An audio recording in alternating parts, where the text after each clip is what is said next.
Olá, crianças, tudo bem? Do terceiro ano A da Escola Francisca Leite. E hoje eu trouxe um assunto novo de ciências. Nós vamos trabalhar o solo. Mas o que é o solo? É o corpo de material inconsolidado que cobre a superfície terrestre emersa entre a litosfera e a atmosfera. Os solos são constituídos de três fases: sólida, líquida e gasosa.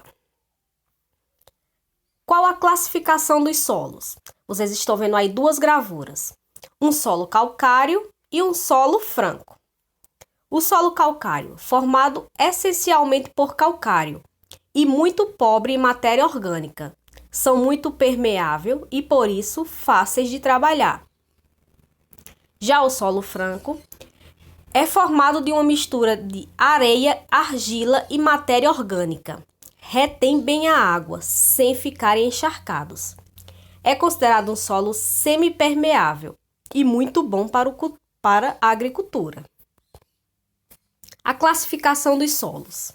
Vocês estão vendo aí novamente duas gravuras. O solo arenoso, o solo argiloso. O solo arenoso é formado por grandes quantidades de areia, muito leve e permeável, não serve para a agricultura. O próximo, formado por argila. Esta retém muita água, encharcando o solo e tornando-o impermeável. Muito difíceis de trabalhar, abrindo fendas quando secam aí, quando a gente vê aquele solo todo rachado. A constituição do solo. Vocês estão vendo aí um gráfico, que nós chamamos de gráfico pizza. Nele contém A de vermelho, água de verde, matéria mineral de azul e matéria orgânica de marrom. O solo é constituído de 25% de ar, 25% de água, 46% de matéria mineral e 4% só de matéria orgânica. As alterações das rochas demoram muitos anos a ocorrer, por isso é muito difícil perceber-se delas. Ao conjunto de alterações e destruição das rochas, damos o nome de erosão. Olha,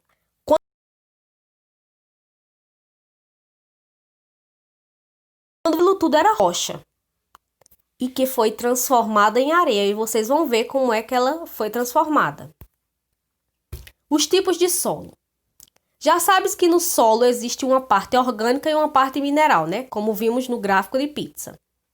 Aí nós temos o solo arenoso, o solo argiloso e o calcário. Os principais constituintes da matéria mineral são a areia, a argila e o calcário. A destruição do solo. Infelizmente, tudo na nossa natureza se destrói, não é isso? O que contribui para a destruição do solo? O abate das árvores conduz à desflorestação e facilita a erosão do solo. Os lixos contribuem para a degradação dos solos. Vocês estão vendo aí, fazendo as derrubadas de árvore, colocando lixo. Tudo isso vai empobrecendo e destruindo o solo. Os solos são indispensáveis à vida na Terra, mas correm inúmeros riscos. Além da erosão provocada pelos agentes naturais, o solo é também constantemente agredido pela ação humana. Isso mesmo, nós contribuímos para a destruição do solo. Às vezes nem percebemos, mas estamos destruindo aquilo que tanto precisamos.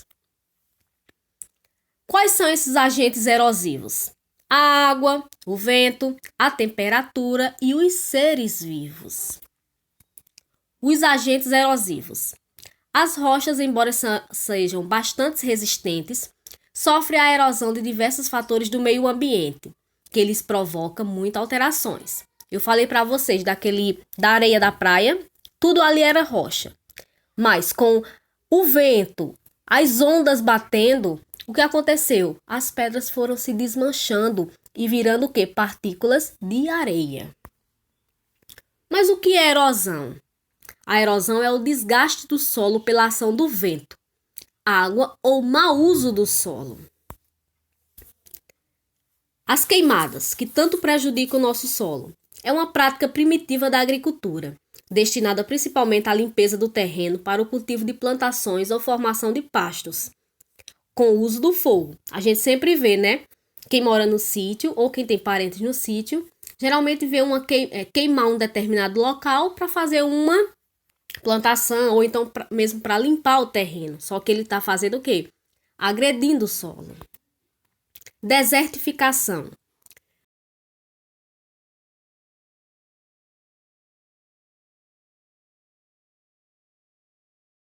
Semiáridas e secas, resultantes de vários fatores, entre eles as variações climáticas e as atividades humanas. Olha, tem um terreno com muitas árvores. Aí vai lá o ser humano, tira aquelas árvores, a árvore fica parecido o quê? O terreno fica parecido o quê? Um deserto.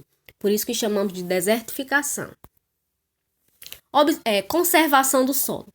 Para tentar conservar, ao ter a consciência dos perigos da destruição do solo, começa-se a tornar medidas para conservar, evitar a poluição do solo, impedindo a formação de lixeiras. Olha, o solo, a parte de trás da nossa casa, ela não é uma lixeira.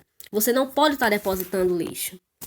Atualmente já existem fábricas de tratamentos de lixos que as transformam em fertilizantes ou então fazem reciclagem. Como melhorar a produtividade do solo? Quando o solo é pobre em substâncias minerais e orgânicas, deve-se fazer adubação com produtos químicos. Ou, se não tiver produtos químicos, usar o quê? O estrume. Já ouviram falar, não é isso? Então, pessoal, essa foi nossa aula de hoje. A gente fez um resumo sobre o que é o solo, os tipos, e na próxima aula a gente dá continuidade a esse assunto. Espero que vocês tenham entendido. Um beijo e fiquem com Deus.